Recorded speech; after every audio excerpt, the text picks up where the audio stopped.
Adam, basketball practice. As we have talked about, the Tar Heels have gone through summer workouts, which are more prevalent now than they used to be because the rules changed. NCAA, you're allowed to do more things like that now. But Monday marked the first day of official practice, which means that the quantity of work that Carolina and the consistency of work that Carolina will start getting will increase. You and I were both there. What'd you think? It looks very much like all the other workouts that we've seen over the last 2 or 3 months, but it did feel a little different, I thought. I agree. Not because of anything any of the players or coaches were doing, but just kind of how you felt about it. It seemed more imminent. So you sat there and you thought about things like, okay, if this lineup's on the floor, where's the rebounding going to come from? Or something like, if this lineup's on the floor, who's your primary ball handler? You just start thinking with the season as your frame of reference instead of, it's the summer. Right. It's nice to see the boys out there. The Tar Heels are pretty deep, but in a different way than you've ever seen the Tar Heels before. Yeah. They just aren't going to throw many entry passes to the post and let guys shoot hook shots like you've seen Tyler Zeller do or Armando Bacot for half a decade.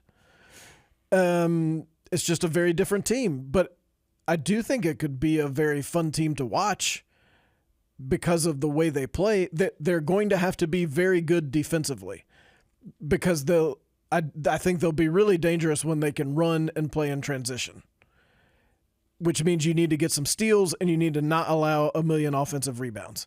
And on day one, Hubert Davis said what he will probably say a dozen more times this year: we'll either be the best rebounding team in the country or we'll be in the best shape of our lives. Because that sounds like a Coach Williams saying there, yeah, Adam. Exactly. I mean, and because every missed box out is a down and back in 10 seconds.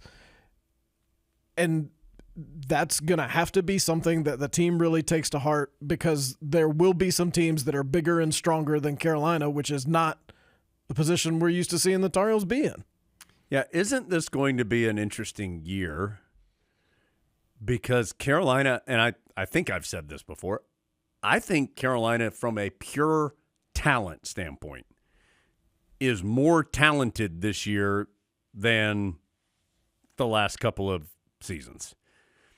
But it is just built very differently. And that's not to say like Jalen Washington didn't do some good things on Monday, for example. I think we can all agree he's probably Carolina's number one option at this moment at the 5 position. And he did some great things. But he's a different player than Armando Bacot or you said Tyler Zeller. I mean, just any of what we would, if you're a longtime Carolina fan, kind of what you would consider that the big man down there. So it's going to be a different type of team. Boy,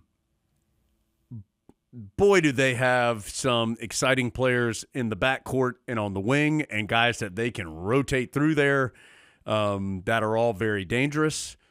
There was like a 10-minute, maybe not quite that long, maybe like a 7-minute stretch where like the offense that the white team, which is whatever was considered the white team at this moment, was stunningly attractive to watch, and shots were going in and they were running and getting stops and getting transition buckets and hitting threes, and it was like, whoa, if that team shows up, let's get ready to put up the banner.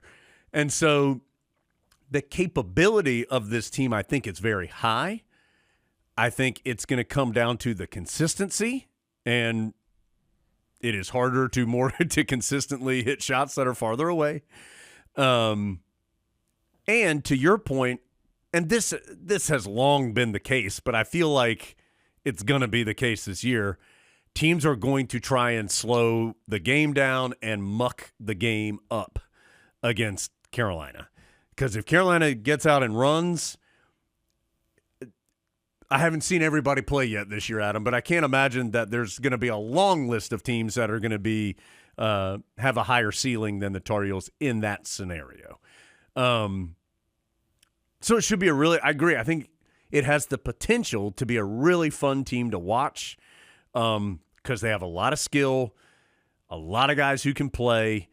They're just different from what they have been.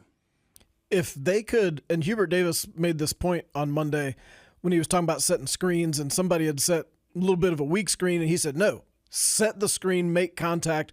That's part of the play.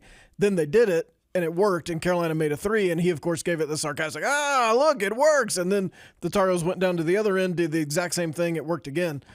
If Carolina could execute in that way, which I would compare to like what we saw from UConn at the Garden, where like every single time down the court, all five guys were doing exactly what they knew they were supposed to do with the goal of getting the shot they wanted to have, then this team's got a lot of options to get that shot. And then one thing about Jalen Washington that I enjoyed on Monday, as we said, he's a different guy. The highlight play of the day on two different sides was Drake Powell driving to the rim and just going sky high to the point where we both were sitting, there was kind of an audible as he. That's just because Adam was opening a Snickers bar, actually. Yeah, I was like, what's that? So he goes up and you think, oh, this is about to be, get ready for the social media highlight reel. And then out of nowhere comes Jalen Washington, who had the courage to stick his nose in there because you might get dunked on. Yep. And a lot of guys are going to kind of like half jump to make it look like they're kind of jumping or foul the guy or just duck out of the way. He went up with Drake Powell, who is very athletic, and blocked a shot. Yep. Clean, I think. Yeah, I think it was a clean play. That was a fantastic play. Yeah, it was. Now, he's not going to do that every time down the court, but the fact that A, he had the courage to do it, and B, was able to actually execute it, I think gives you some hope for what this team could be. And again, that's one play out of 2 hours. So don't misunderstand. But it was a highlight play. I remember Big Grits used to say that all the time about Danny Green, because Danny Green got dunked on a couple times in his college career. Of course, Danny Green, you may remember, also dunked on some people during his Carolina career. But I remember Eric would always say, I don't mind that. He's like, that's going to happen if you're making a play. If you're trying to compete, you're going to get dunked on. And so, yeah, that was a nasty play. Carolina's just it's going to be a very interesting team. And also, Adam, one thing I was just reminded about is RJ Davis was really good. Like, not often do you have a fifth-year first-team All-America coming back, and there were times during that practice where he looked like a fifth-year first-team All-America. He is very, very good, very experienced. He should be considered one of the best players in the country this year, and he certainly looked like it at times on Monday. And how often are you going to pair a guy like that with a freshman who can get his shot anytime he wants it and a point guard who can pass it anywhere he wants it? And, oh, by the way, there's Seth Trimble who can jump anywhere he wants it and has played much better over the summer. I mean, that's a very good backcourt. Adam said it. Put up the banner. Cut down the nets. He's calling it now. No. Well, we know they'll be challenged. Gracious. What a schedule they have at Kansas, the Maui tournament, UCLA in New York, Alabama in the Smith Center. What a schedule. Rest of the schedule coming out tonight. Is that right? The full schedule this evening on the ACC network at, I think, 8 o'clock. Wow. Will they tell us all the game times? TBD. But they'll probably tell us the days that they're going to be played.